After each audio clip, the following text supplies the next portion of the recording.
Quer saber tintim por tintim de como preparar os documentos no Brasil para pedir o reconhecimento da sua cidadania italiana? Então já deixa o like aqui nesse vídeo e vem comigo que eu vou te contar o que você tem que fazer.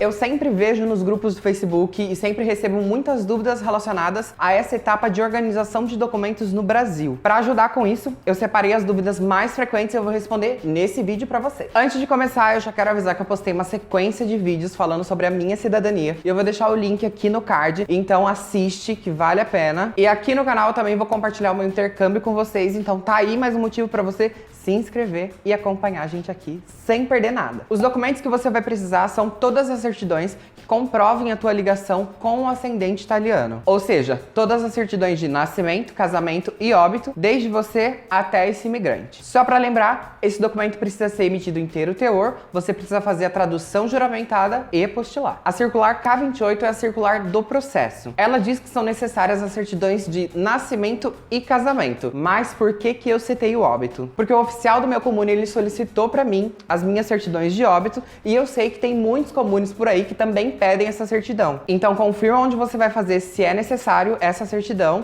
para você não colocar nada em risco. O link da circular eu vou deixar aqui na descrição. Mas Carlos, eu não encontrei a certidão de nascimento. Tem como fazer só com o casamento e o óbito? Não, porque as certidões obrigatórias são as certidões de nascimento e casamento. Lembra? Se um registro de nascimento não existir ou não for encontrado, aí você precisa entrar com um processo para emissão tardia dessa certidão. É um processo judicial e você vai precisar de um advogado. E se um registro de casamento não existir, porque realmente não houve o casamento, aí entra na questão de que o pai deve ter sido declarante na certidão de nascimento. Nesses casos, quando não houve o casamento dos pais de alguém, é para constar que ele é um filho ilegítimo ou um filho natural. Quando aparecer na certidão que ele é filho legítimo, isso significa que houve um casamento. Aí você tem que procurar mais. Para os requerentes da cidadania que forem divorciados, somente os requerentes, hein? Se o processo foi feito por um tribunal e teve uma sentença, é importante você solicitar as principais partes desse processo e ter preparado a certidão de objeto e pé. No consulado, em alguns comunes, é necessária a apresentação das principais partes desse processo de divórcio junto com essa certidão de objeto e pé apostilada. Mas existem comunes como o meu, que no caso só foi solicitado a minha certidão de objeto e pé do divórcio. Essa certidão contém um breve resumo de como foi o processo e em que pé ele tá, em que fase da tramitação ele tá. Ela é o principal documento sobre o processo e é ela que precisa estar traduzida e apostilada, ok? Como eu falei, eu sou um requerente divorciado e no meu caso só foi solicitada a certidão de objeto e pé. Mas no seu caso, você consulta o comune que você for fazer para saber se existe a necessidade de apresentar as principais partes do processo também. Aqui na descrição do vídeo eu vou deixar o link do Consulado de São Paulo, onde você consegue ter mais informações sobre isso. Além desses registros, você precisa emitir também a certidão negativa de naturalização e autenticação dela no site do Ministério da Justiça. Esse documento diz se o imigrante se naturalizou no Brasil ou não, e a CNN e a autenticação podem ser impressas na mesma folha ou em folhas separadas. Geralmente os cartórios e tradutores consideram CNN e autenticação um documento só na hora de cobrar pelos valores dos serviços. Se você vier pedir o reconhecimento em mais de um requerente,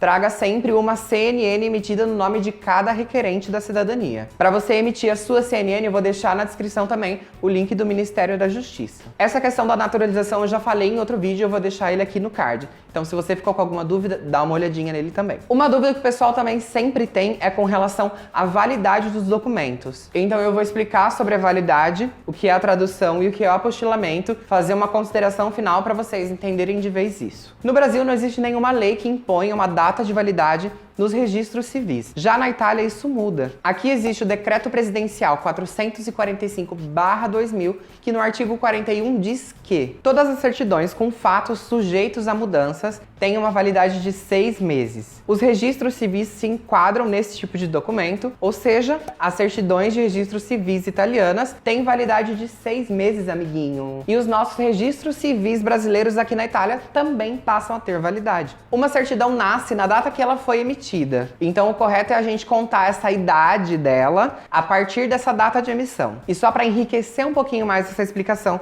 quando um documento tem uma validade, o CNJ diz que, se a sua certidão possui prazo de validade, a emissão da apostila não a prolongará.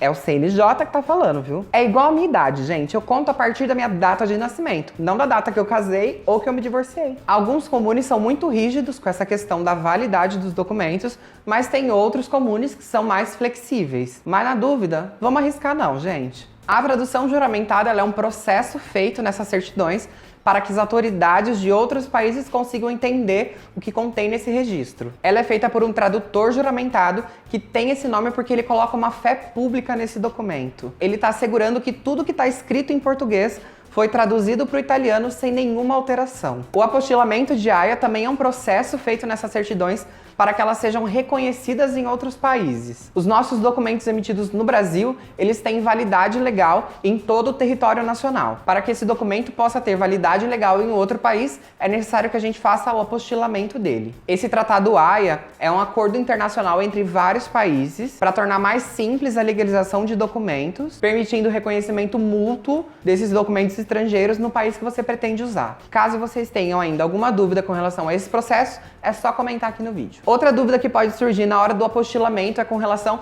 à ordem desses processos. A tradução deve ser feita antes ou depois do apostilamento? O CNJ responde assim essa pergunta. Via de regra, traduz-se primeiramente o documento que será apresentado no exterior e realiza-se então o apostilamento de ambos. Você pode apostilar os dois juntos. E com o artigo 15 do Pavimento 62, eles também acrescentam que a tradução tem que ser feita por um tradutor público, que é o tradutor juramentado. E no parágrafo único, eles também dizem que primeiro se faz o apostilamento do original e posteriormente apostila a tradução. Isso significa que o cartório primeiro vai apostilar o original e logo em seguida ele vai apostilar a tradução. Esse logo depois pode ser 1 minuto, 2 minutos, 3 minutos. Ele só não pode fazer o contrário. Primeiro apostilar a tradução e depois apostilar o original. Se mesmo assim você quiser primeiro apostilar e depois traduzir, vai dar certo também. A diferença é que você vai ter mais trabalho nisso. O tradutor, na hora de fazer a tradução, vai ter que citar a apostila